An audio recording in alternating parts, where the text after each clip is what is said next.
결국 모든 것이 진실로 드러나고 있습니다. 하나둘 드러나는 윤석열과 김건희의 추악한 진실, 장림무사와 주술사에게 노란한 국힘들 또한 이제는 우병우 게이트를 시작으로 완전히 터져버린 박근혜 정부의 마지막과 너무도 닮았다며 그때의 몰락에서 교훈을 얻어 이제는 먼저 특검을 도입해야 한다는 주장이 나오고 있습니다. 특히 이제는 김기현, 나경원, 오세훈 등 국힘 소속의 중진들까지 대통령실 관련 각종 의혹에 대해 윤석열이 직접 결자해제하라고 나서며 국힘이 완전히 분열하고 있습니다. 끝까지 이 사태를 취재해 여러분께 전해드리겠습니다. 구독과 좋아요로 저희 채널을 응원해주세요. 내가 오늘 여사님 전화 왔는데 내 고마움 때문에 김영수 그러지 말라고 내가 고맙다고. 네네. 야, 자기 선물이네. 명태균 한 명에게 완벽히 놀아난 역사상 볼 수 없었던 대한민국을 뒤흔든 용산 스캔들에 국민들이 좌절하고 있는 가운데 점점 더 당선 자체가 무효였다는 증언뿐 아니라 결정적 증거가 쏟아지고 있습니다. 특히나 윤석열을 1등으로 만든 명태균의 여론조사가 조작으로 드러나며 이제는 국힘 내부에서도 명태균, 김건희 특검에 동의할 것이라는 반응이 쏟아지고 있는 것입니다. 김건희 공천 개입 의혹의 핵심 인물인 명태균 씨가 지난 20대 대통령 선거 국민의힘 후보 경선 과정에서 당시 윤석열 후보의 지지도가 홍준표 후보보다 높게 나오도록 여론조사를 조작한 사실이 뉴스타파 취재로 확인됐습니다. 명태균 씨의 전화통화 녹음 외에 뚜렷한 물증이 없어 의혹만 무성했던 명 씨의 여론조사 조작이 이번에 처음으로 증거로 입증된 것입니다. 명태균 씨는 조사 전화 자체를 걸지 않고 가짜 응답 완료 샘플을 대량으로 만들어내는 방식으로 여론조사를 조작했습니다. 이를 통해 윤석열 후보의 지지도가 홍준표 후보보다 3%포인트 앞서게 하는 등 윤 후보에게 유리한 결과를 만들었습니다. 이번에 확인된 명태균 씨의 여론조사 조작은 2021년 9월 국민의힘 당내 경선이 진행 중이던 시기에 발생했으며 윤석열 대통령실이 명 씨와의 접촉 사실을 인정한 시기와 정확히 일치합니다. 이러한 가운데 한동훈이 특별감찰관이라는 카드를 꺼내든 것은 이 제안을 청와대가 받지 않을 경우 민주당이 추진하는 특검에 동의할 수밖에 없다는 마지막 카드였기 때문에 윤석열이 발작하고 나선 것이라는 분석이 여당 측에서 나와 큰 파장이 일고 있습니다. 권한이 제한적인 특별감찰관으로는 김건희 여사 의혹을 규명하는 데 한계가 분명하지만 정치적 파장과 효과만큼은 무시할 수 없다는 것입니다. 특별감찰관은 박근혜 정부에서 처음이자 마지막으로 임명되었습니다. 1년 6개월의 짧은 활동 기간이었지만 특별감찰관이 가져온 정치적 후폭풍은 매우 컸습니다. 당시 우병우 청와대 민정수석 감찰을 둘러싸고 청와대와 조선일보가 충돌하면서 보수 진영의 분열을 초래했고 이후 대통령 탄핵의 단초가 되었다는 평가가 지배적입니다. 대통령이 자기만의 가상현실에 살면서 누구와도 대화하지 않고 심지어는 집권당의 당대표하고도 대화를 안 하잖아요. 대화라는 건 없습니다. 그렇기 때문에 어떤 변화도 일어날 수가 없습니다. 지지율 1% 돼도 대통령은 태도를 안 바꿀 겁니다. 이 대통령과 이 정부를 한마디로 표현하면 그냥 기괴해요. 우리가 가지고 있는 상식이나 논리의 규칙을 적용해서 설명하거나 이해하거나 예측하기 어렵다는 뜻입니다. 제 생에 이런 대통령을 만나리라고는 전 별로 상상 못 해봤는데 바꿀 방법이 없습니다. 견뎌야죠. 특별감찰관은 평시에도 100명이 넘는 대통령의 친인척과 고위 참모들을 감찰해야 합니다. 지금은 김건희 의혹이 불거진 전시 상태로 임명되자마자 김건희에 대한 감찰에 착수할 수밖에 없는 상황입니다. 비위 대상자와 행위가 명확히 드러나지 않은 통상의 감찰과는 달리 김건희에 대한 감찰은 착수와 진행 전 과정이 사실상 실시간으로 중계될 수밖에 없습니다. 특별감찰관이 김건희 여사 감찰에 착수했다. 조사실로 불렀다. 용산에서 출석을 거부했다. 이러한 보도가 하루에도 수십 번씩 언론을 도배할 수밖에 없고 결국 역대급 지지율 하락으로 탄핵의 시계를 앞당길 수밖에 없다는 것인데요. 하지만 민주당은 이러한 특별감찰관 제도는 한동훈이 자신의 이익을 위해 살 길을 찾는 제안일 뿐 특검만이 답이라며 끝까지 국민의 목소리를 듣고 특검을 반드시 완수하겠다는 의지를 나타냈습니다.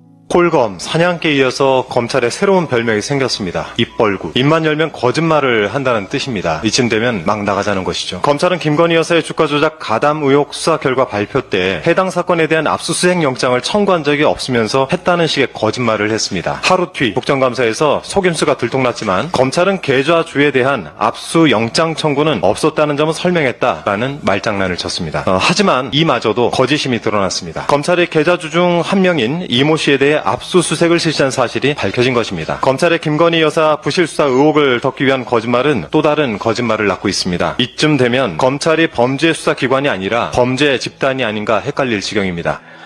윤석열 대통령 부부와 명태균 씨의 얽히고 설킨 국정농단 의혹이 그야말로 점입가경입니다. 지난 2022년 3월 9일 대선 당일에 미 공표 명태균 여론조사 보고서가 윤석열 캠프 회의 테이블에 올랐고 이 회의 내용과 여론조사 결과까지 당시 윤석열 후보에게 보고됐을 것이라는 캠프 내부자의 증언이 나왔습니다.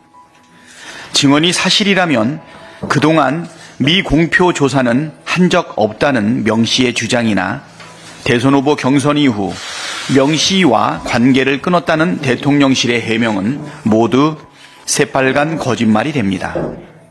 문제의 명태균 보고서는 미래한국연구소 전 직원 강혜경 씨가 국정감사 때 국회에 낸 대선 면밀조사 결과 보고서와 일치합니다. 명태균 씨가 윤석열 여론조사를 81회 진행하고 그 비용 3억 7천만 원 대신 김영선 전 의원 공천을 대가로 받았다는 강 씨의 주장이 사실일 가능성이 크다는 이야기인 것입니다. 특히 이 보고서엔 윤석열 후보가 이재명 후보를 9.1% 이기는 것으로 돼 있다고 합니다. 대선 결과 0.73% 격차와도 엄청난 차이가 나고 오차 범위까지 훨씬 벗어나는 여론 조작의 증거로 보기에 충분합니다. 실제로 명 씨의 미래한국연구소가 2021년 국민의힘 대선 경선 당시 시행한 9건의 미공표 여론조사 가운데 8건이 조작됐다는 보도도 나왔습니다. 응답자를 부풀리는 수법으로 윤석열 후보가 홍준표 후보를 이기도록 순위를 조작했다는 것입니다. 이 시기에 명 씨는 강혜경 씨에게 윤석열이를 높여야 한다, 외부로 유출하는 거라며 노골적으로 조작을 지시한 것으로 알려졌습니다. 윤석열 캠프와 명태균 씨는 지난 대선에서 대체 무슨 짓을 한 겁니까? 정말로 시대의 사기이라도 작당한 겁니까? 정말 기가 막힐 노릇입니다. 이 와중에 김건희 여사가 명 씨에게 오빠한테 전화 왔죠? 잘 될 거예요 라고 하는 통화 음성을 분명히 들었다는 미래한국연구소 전직 소장의 증언도 새로 나왔습니다. 김건희 여사의 잘 될 거라는 말이 2022년 김영선 전 의원의 보궐선거 공천을 뜻한다는 것은 이제 삼척동자도 다 아는 이야기입니다. 대통령 부부와 명태균 씨가 연루된 대놓고 여론조작, 노골적인 공천 개입, 최순실 뺨치는 국정농단의 증거들이 속속 드러나고 있습니다. 국민의 분노는 이미 폭발한 화라산의 용암처럼 전국을 불태우고 있습니다. 윤석열 대통령 부부는 국민 앞에 석고 대제하고 김건희 특검을 받아들이는 것 말고는 그 어떤 탈출구도 없음을 하루라도 빨리 깨닫기를 바랍니다. 국정감사가 끝나도 끝장을 보겠습니다. 국정감사가 이번 주에 마무리됩니다. 오늘 기재위 종감에선 김건희 게이트 외에도 윤석열 정권의 30조 세수 펑크와 경제 폭망에 대해 추궁하고 민생 대책을 따져 물을 예정입니다. 민주당이 그동안 줄기차게 주장해온 민생회복 지원금 같은 실질적인 대책 없이 경기 회복은 요원합니다. 정부와 여당은 마땅한 대책이 없으면 제발 민주당의 충고를 따르십시오. 정부의 국감에선 북한의 러시아 파병의 실체와 윤석열 정권의 시대착오적 전쟁 조장 위협 등을 캐묻겠습니다. 대통령실 국가안보실 등을 대상으로 한 운영위 국감에선 김건희 명태균 국정농단 게이트의 총체적 진상규명을 위해 화력을 집중하겠습니다. 민주당이 이번 국정감사에서 밝혀낸 김건희 여사 관련 의혹만 30여 건에 달합니다. 가히 초대형 의혹비리 종합백화점 수준입니다. 민주당은 국정감사가 끝난 이후라도 국민과 함께 진상을 규명하고 죄를 지은 자들을 처벌하도록 끝장을 보겠다는 말씀 거듭 약속드립니다. 미공개 여론조사를 3월 8일까지 했다. 네. 뭐 이렇게 말씀을 하세요. 근데 중요한 부분을 말씀을 안 하셔가지고 물어보는데 이와 같은 여론조사가 윤석열 캠프와 계약을 맺고 한 여론조사입니까? 아니면 그냥 명태균 씨가 단독으로 한 여론조사입니까? 계약을 맺고 진행은 하지 않았습니다. 계약은 없었어요? 네. 그럼 명태균 씨가 임의로 진행을 한 거네요? 뭐 해주겠다라는 얘기를 한 적도 없는 걸로 알고 있고 일단 보고서를 만들어서 그러니까 계속 이제 보고를 한 걸로 알고 우리가 있습니다. 여론조사하는데 이 많은 돈이 들어가는데 네. 계약서도 없이 여론조사를 한다는 거는 상식적으로 납득이 안 가는데 계약서 없어요. 네. 그럼 결국은 본인이 임의로 했다는 것밖에는 답이 없잖아요. 그죠? 네, 돈을 그렇지 받아오겠다라고 말씀을 하셨기 그 때문에 돈이야, 그 돈은 계약서가 없는 상태에서 돈을 받아오겠다는 거는 다른 문제고 계약이 아예 없었다는 부분은 확실한 거 아니에요. 그거는 명태균 대표하고 김 여사라든지 윤석열 그 당시 후보 상간에 있는 일이라 저는 정확하게 모릅니다. 이런 큰 일을 하는데 여론조사를 하는데 계약이 없이 80일을 한다는 게 상식적으로 말이 됩니까? 그죠? 그리고 하나 좀 물어볼게요. 오늘 지금 경향신문에서 조금 전에 단독이 나왔어요. 이게 기사 보셨는지 모르겠는데 2022년 4월 2일 명 씨와 우리 강혜경 씨가 통화를 하는데 명 씨가 이준석이가 공표조사나 비공표라도 김지수를 이기는 걸 가져와라. 그러면 정략공천 줄게 이러네. 그래서 강경희 씨가 알았다 이렇게 답변을 했고 4월 3일 날 또 통화하면서 명 씨가 의창은 전략공천 지역이고 어제 준석이한테 사정해서 전략공천 받았다. 내보고 이기는 여론조사 몇 개 던져달래. 그러면 사무총장을 던져갖고 끝내주겠다.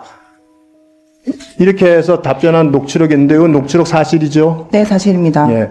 그러면 지금 현재 김영선 의원의 공천과 관련돼서 아주 다른 내용의 얘기가 두 가지가 나옵니다. 네. 하나는 명태균 씨가 이준석 대표와를 통해서 전략 공천을 받았다는 내용이 나오고 또 하나는 지금 강혜경 씨가 주장하는 그 3억 6천만 원의 여론조사 비용을 받지 않는 대가로 김영선을 공천했다. 이게 아주 다른 얘기가 나와요. 근데 제가 이제 문제를 삼는 거는 이준석 그 전 대표도 이렇게 얘기합니다. 대통령실의 영향력은 없었다. 이렇게 얘기하고 윤상현 의원도 공관위의 선정 기준에 따라 했다 이렇게 얘기를 해요. 네. 이준석 대표가 이럴 경우 만일 뭐 김건희 여사라도 말이 있었으면 그냥 있을 상황은 아니거든요. 근데 이렇게 되면 지금 현재 이준석 대표 말대로 이 말까지 계산해 보면 지금 이준석 대표 통해서 전략 공천을 받았다고 하는 게 더 신빙성이 있는 거 아닌가요? 그때 당시 이준석 그 당대표였고 윤상현 그 위원장이었기 글쎄 때문에 이렇게 대화한 건 맞잖아요. 맞는데 맞고. 전략공천 지역으로 만들게끔 해준 게 이준석 당대표입니다. 그럼 이준석 당대표 전략공천 지역 공천 지역으로 선정이 됐고 네, 이준석 대표가 전략공천 지역을 선정했고 또 김영선 의원을 전략공천했고 그 공천은 김건희 여사가 주신 거죠. 근데 그걸 어떻게 아세요? 본인이? 명태균 씨의 말에 의해서 아는 거 아니에요. 근데 명태균 씨 말에 의하면 이준석 대표가 지금 다 해줬다고 돼 있잖아요. 그 밝혀주십시오. 정확하게. 여기 나와 있잖아요. 그러니까 그거는 언론 네. 보도고 제가 지금 갖고 있는 녹취를 제공을 했던 거라 정확한 그 여부를 잠깐만요. 좀 밝혀주십시오. 자, 그거는 제가 어떻게 합니까? 지금 그거 밝혀달라고 제가 녹음 지적이 나와 가지고 있습니다. 공개하는 분들이니까 이런 말이 나오는데 명태균 씨 얘기가 서로 다른 말이 나오니 그런 거지. 자, 봅시다. 여기 보면 그 여론조사 비용 돈을 모자라서 지방선거 예비 후보들인 사람 3명한테서 2명한테서 1억 2천만 원, 1명은 액수를 기억 못한다 그랬죠. 지금은 기억 못합니다. 예, 근데 제가 적어놓은 거 확인하겠습니다. 예, 제가 이사 질문하는 데만 답을 좀 해주세요. 시간이 네. 많지 않으니까. 자, 그러면은 이 당시에 돈을 받으면 차용증이라 썼을 것 같은데 차용증은 누가 썼습니까? 초반에는 차용증을 안 썼고 그 돈을 차용증을 누구 빌려주셨던 명의로 썼습니까? 돈을 빌려주셨던 그 당사자들이 공천에 받지 못했습니다. 그래서 돈을 돌려달라 했었고 차용증은 그 명의 대표 김땡땡 소장님이 그럼 이 쓰셨고요. 돈은 누가 받았습니까? 돈은 나눠서 받았고 돈은 누가 받았냐고요? 돈을 받는 자리에 김영선 의원과 명태균 대표가 누구야? 함께 그러면 동석을 했었고요. 그러면 강혜경 씨도 같이 있었어요 그 자리에? 아니요, 저는 없었습니다. 그럼 누가 전해드렸습니다. 있었어요? 김이라는 저기 김영선 전 의원이랑 명태균 대표 또 김땡땡 소장님이 계셨고 이모 씨, 배모 씨 있었습니다. 아, 그럼 본인은 거기 안 갔고 네. 그 자리에 김 소장이 있긴 있었네요. 네. 네. 우리 여기 지금 현재 신고된 거 보면은 선거 비용이 보면 1억 8천만 원이 신고되는데 후원금 1억 3,500만 원이고 본인 돈 4,700만 원을 이렇게 선관위에 신고하셨죠? 네. 그런데 지금 약 9,600만 원 정도를 돈을 가져와서 그 중에서 명태균 씨한테 한 6천만 원을 준 걸로 지금 제가 지금 기억하고 있는데 그건 맞습니까? 명태균 씨한테 6천만 원은 별도의 부채로 해서 상환을 했고 그 그럼 6천만 그건 누가 원이 상환했습니까? 김영선 씨가 의원이었습니다. 명태균 씨가 부채 그러면 지금 4,700만 원을 썼는데 그럼 명태균 씨한테 부채는 이 선거 비용에 쓴 부채입니까? 아니면 다른 걸 말합니까? 그 회계 장부에 기록 안 돼 있는 예비 후보가 등록되기 전에 썼던 돈이 더 많습니다. 더 많습니까? 그래서 네.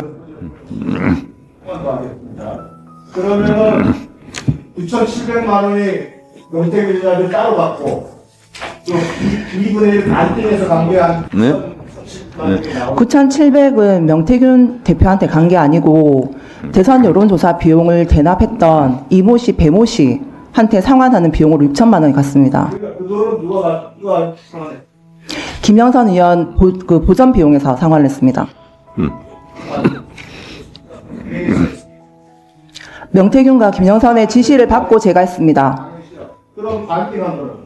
반띵한 것도 강혜경 씨가 받아서 다 처리한 겁니다. 네, 맞습니다. 검찰에서도 그렇게 조사가 진행되고 있고 저는 저를 이렇게 덮기 위해서 지금 말씀드리는 게 아니고 검찰에서도 제가 잘못한 부분이 있으면 처벌을 받겠다라고 당연히 말씀드렸습니다.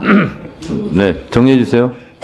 강혜경 씨가 지금 명태균 씨한테 6천만 원 간 돈은 2분의 1 나눈 거에서 간 게 아니라 별도의 올해 1월 16일 날 현금을 해서 상환을 했습니다. 김영선 전 의원이. 네, 정리하세요. 예. 이렇게 되면 명태균 씨한테는 빌린 돈이 얼마예요? 제가 알지 못하는 금액까지 김영선 전 의원한테 돈을 빌려왔으니 갚아라라고 얘기를 하는 부분들이 있기 때문에 제가 지금 알기로는 5,700만 원입니다. 그건 제가 김영선 전 의원한테 제 개인적으로 썼던 돈입니다. 아니, 저는 2,700만 원입니다. 선거 당시에. 1억 2천은 임기 종료되기 전까지 제 개인 돈을 지출했던 겁니다. 여러분은 어떻게 생각하시나요? 여러분들의 의견을 자유롭게 댓글로 남겨주세요. 하나하나 읽어보고 명심하고 반영해서 더욱 유익한 영상 제작하도록 최선을 다하겠습니다.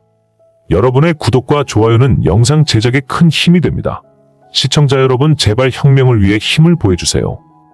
오늘 준비한 영상은 여기까지입니다.